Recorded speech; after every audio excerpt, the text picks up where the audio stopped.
आणि नोटाबंदीचा निर्णय अंमलात आल्यापासून राज्यातल्या बाजार समित्यांवरती आणि शेतीमालाच्या प्रक्रियेवरती याचा खूप मोठा परिणाम झाल्याचं चित्र पाहायला मिळतंय।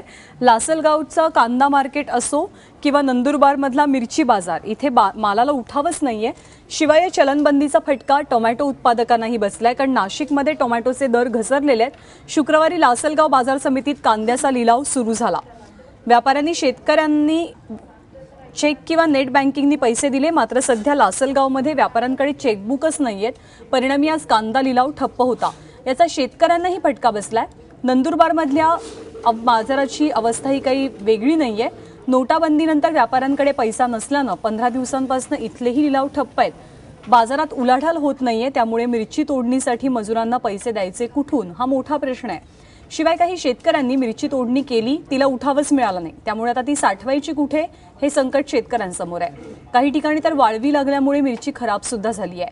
नाशिक जिल्ह्यातल्या विविध बाजारपेठांमध्ये टोमॅटोला अवघा 1 ते 1.5 रुपये किलो इतका भाव मिळतोय, त्यामुळे शेतकरी हवाल दिलायत। नाशिक जवळच्या गिरणारे गावातल्या बाजार समितीत शेतकऱ्यांनी टोमॅटो अक्षरशः फेकून देणं पसंत केलंय।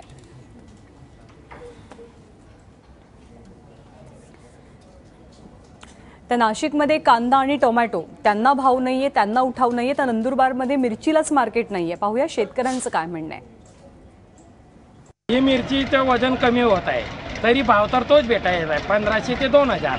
ही अजिबात परवडत नाही। 5 रुपये 6 रुपये किलो तर मिरची तोडणीची मजुरी जात आहे। त्याच्यापेक्षा सरकारने ही मिरची सरकारने खरेदी करावी, फेडरेशन चालू करावं, 4000 रुपये क्विंटलनी मिरची खरेदी करावी, तेव्हा याचा आम्हाला फायदा झाला असं आम्हाला वाटेल।